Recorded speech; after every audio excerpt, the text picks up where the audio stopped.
రూపాయలు ఇస్తుంది. జీవితాంతం ఇవ్వమంటే ఈ రోజు కన్న కొడుకు కూతుర్లు ఇవ్వలేకపోతున్నారు. పిల్లలకి అంటున్నాం గానీ వాళ్ళు మనకి చివరిదాకా సాయం చేయలేకపోతున్నారు. ఇంకా మన రెక్కలు ముక్కలు చేసుకుని వాళ్ళకే సాయం చేసే స్థితిలో మనం ఉండాలనేటువంటి పరిస్థితులు ఈ రోజు మనం నడుస్తున్నాం. కానీ దేవుడు ఏమంటున్నాడు తెలుసా? మీరు ఇచ్చినా ఇవ్వకపోయినా, మీరు చూసినా చూడకపోయినా నా ప్రేమ మీతో శాశ్వతంగా ఉంటదని చెప్తున్నాను. మరి అతను దేవుడు కదండి, కనిపించాడు కదా, పిల్లలంటే కంటికి కనిపిస్తారు కదా అని మీరు అనుకోవచ్చు. కానీ దేవుడు ఏమంటున్నాడు తెలుసా? నేను మీకు కనిపించకపోయినా మీరు పిలిస్తే పలుకుతాను అంటున్నాడు. హల్లెలూయా. మీరు మనసు పెట్టి నా వైపు చూస్తే నేను మీకు కనిపిస్తాను అంటున్నాడు. ఎందుకు కనిపించాలి అని అంటే, మన ప్రతి పరిస్థితిలో కూడా అడుగులు అడిగేసి నడిపించేటువంటి, నిస్వార్థంతో నడిపించేటువంటి, మంచి నిష్కలంకమైన ప్రేమతో ప్రేమించేటువంటి దేవుడు యేసు ప్రభువు. కనుక ఆ దేవుడి గురించి ప్రకటించడానికి మీ మధ్యలోకి వచ్చాం. ఒంటరిగా మీరు పోరాడుతున్న విషయాలకి ఈ రోజు నుంచి ఫుల్ స్టాప్ పెట్టి, నాతో నా దేవుడు ఉన్నాడు, నేను నా దేవుడు కలిసి పోరాడతాం, నా దేవుడు నాకు జయమిస్తాడు అని ఈ రోజు నుంచి నమ్మండి. అది అనారోగ్య పరిస్థితి అయినా, బిడ్డల్లో సమాధానం లేని పరిస్థితి అయినా, ఎటువంటి మనోదుఃఖమైన వాటన్నిటి నుంచి కూడా దేవుడు మిమ్మల్ని ఖచ్చితంగా విడిపిస్తాడు. పిల్లలు ఈరోజు మనకి సాయం చేస్తారంటే ఎంతో చిన్న స్వార్థాన్ని ఉపయోగిస్తారు. కానీ యేసు ప్రభులో స్వార్థం లేని ప్రేమ. అందుకే ఆయన అమూల్యమైన రక్తాన్ని చివరి రక్త పొట్టు వరకు మీ కొరకు, నా కొరకు, మన కొరకు చిందించాడు. కనుక అటువంటి దేవుడిని మీరు కలిగి ఉన్నట్లయితే ఈ రోజు మీ చేతిలో రూపాయి ఉండొచ్చు, రేపటి దినాన్ని కొన్ని వందల వేల మందికి ఇచ్చే స్థాయికి దేవుడు మిమ్మల్ని హెచ్చిస్తాడు. ఇంక ఇవన్నీ నాకు ఎందుకండి, నా జీవితం అయిపోవచ్చింది కదంటే, నిజంగా నువ్వు మరణించావనుకో తిరిగి లేచే రోజు ఒకటి ఉంది.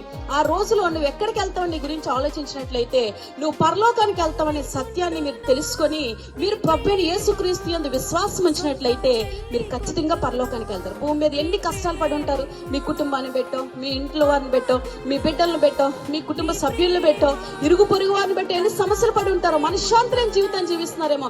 ఈ చివరి దినాల్లో యేసు ప్రభు యందు విశ్వాసం ఉంచి హృదయంలో మీరు యేసయ్యా నన్ను నీ రాజ్యంలో జ్ఞాపకం చేసుకుంటే చాలు ప్రియులారా, మీ పాపాలన్నీ దేవుడు క్షమిస్తాడంట. మీరు కళ్ళు మూసినప్పుడు తిన్నగా ఆయన దగ్గరికి వెళ్ళిపోతారు.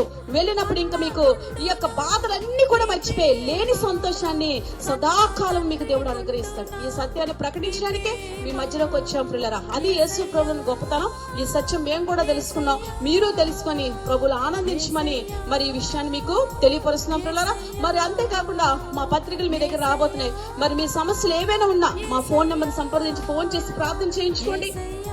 అరచేతులు చెక్కుతున్నాడు కదా, మనకి పిల్లల హృదయంలో స్థానం లేదనుకుంటే దేవుడు అరచేతులు మిమ్మల్ని చెక్కుతున్నాడు. అటువంటి దేవుడు మీతో ఉన్నాడు కాబట్టి ఏ విషయంలో మిమ్మల్ని మీరు కుంగిపోయి ఆడవకుండా మీ ఇంట్లోకి వెళ్ళి, మీ గదిలోకి వెళ్ళి ప్రార్థన చేసుకోండి. యేసు ప్రభా నీ దేవుడు అంటే కదా, నా బాధ ఇది ఉంది, నా వ్యాధి ఇది ఉంది, నన్ను విడిపించువా ప్రభా, నన్ను రక్షించువా ప్రభా అని చెప్పి మీరు ఏం చేయాలంటే మరి సువార్తని అంగీకరించి ప్రార్థన చేసుకోండి. మీ సమస్యలు తీరుతాయి. అదే సమస్యలు ఉన్నాయనుకోండి, మా ఫోన్ నెంబర్ సంప్రదించండి, ప్రార్థన చేస్తాం. మా బృందం అంతా మీ సమస్యలు విడుదల జరిగిపోతుంది. ఎందుకంటే చూడండి, రాత్రి నిద్ర పట్టదు, ఇంటి డబ్బులు ఉంటాయి, నిద్ర రాదు. మరి దీనికి ఏంటి, దీనికి జబ్బు ఎవరు డాక్టర్ డబ్బు ఇచ్చి ఏదో మత్తు టాబ్లెట్ ఇస్తాడు, ఒక రోజు 2 రోజులు నిద్రపోతాం, 3వ రోజు నిద్ర రాదు. అప్పుడు ఎవరు నిద్ర తెప్పిస్తారో తెలియదు.